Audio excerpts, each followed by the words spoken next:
Here are 5 books that I think every Gen Z Christian should read. First up, Encounters with Jesus by Tim Keller. This book is absolutely brilliant. The byline of the book is unexpected answers to life's biggest questions.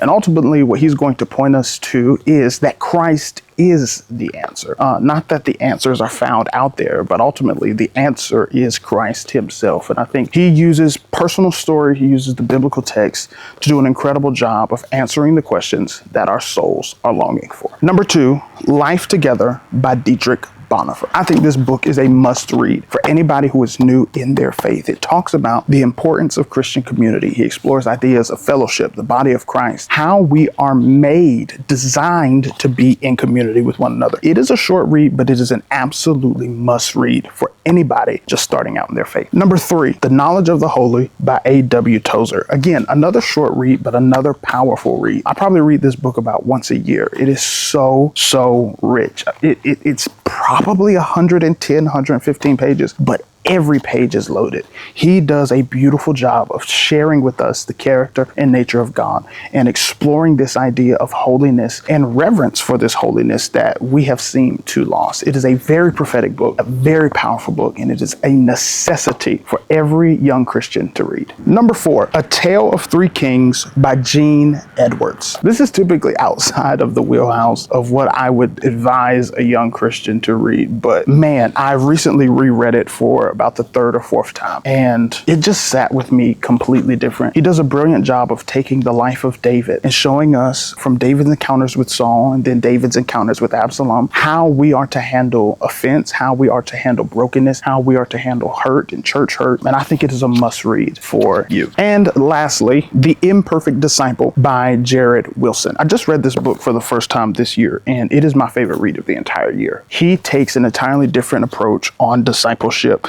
The byline is grace for people who can't get their act together. And I think he does just that in this book, man. I read through it and I was blown away. He's incredibly funny, but also incredibly profound in some of the ideas that he has to share about discipleship. And so I think you should go read this. Those are my recommendations for you. If you have any other recommendations that I may not have mentioned that you think are good for somebody who is fresh in their faith, who's starting out in their faith, why don't you drop them in the comments? I love you. I'll see you in the next video.